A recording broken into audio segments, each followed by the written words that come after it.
सृष्टि विभिन्न प्रकार की होती है, अंडज भी है, उद्भिज भी है, स्वेदज भी है, जरायुज भी है, तुरीय भी है, बद्ध भी है, ज्ञात भी है, अज्ञात भी है, सूक्ष्म भी है, स्थूल भी है, जड़ भी है, चेतन भी है, अनंत सृष्टियों के स्वरूप है।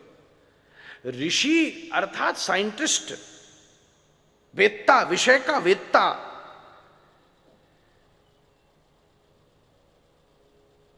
भारतवर्ष में ऐसा अद्वितीय विज्ञान उपस्थित है। मुश्किल ये हुई कि बस हम उसकी टेक्नोलॉजी को कहीं ना कहीं लूज कर गए महाराज।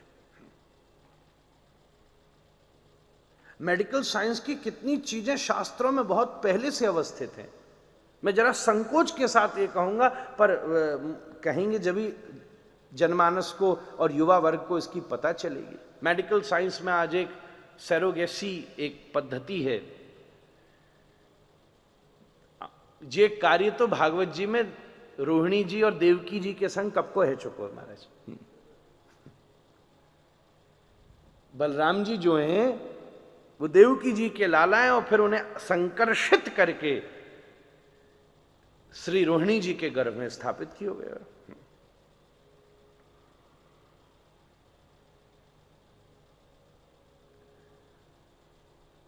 व्यास जी ने गांधारी के गर्भ से प्रकट भये पिंडन को 100 भागों में विभक्त करके घड़ान में संरक्षित करके रखियो।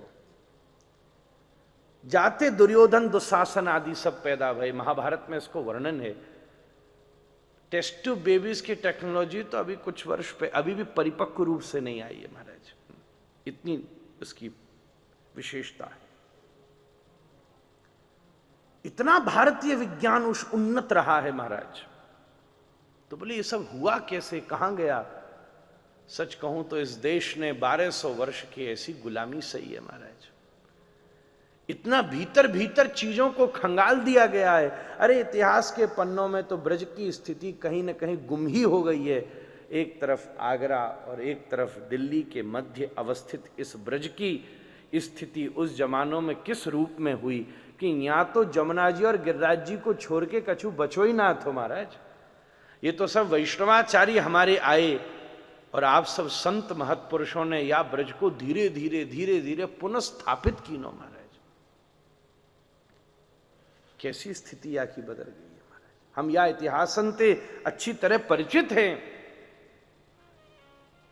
मथुरा तो बड़ी ऐतिहासिक नगरी है महाराज।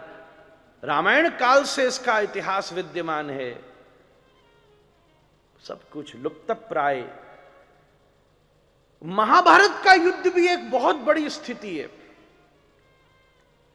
इतनी बड़ी टेक्नोलॉजी हमारे यहां विद्यमान, विज्ञान कहीं ना कहीं लुप्त हो गया हमारा।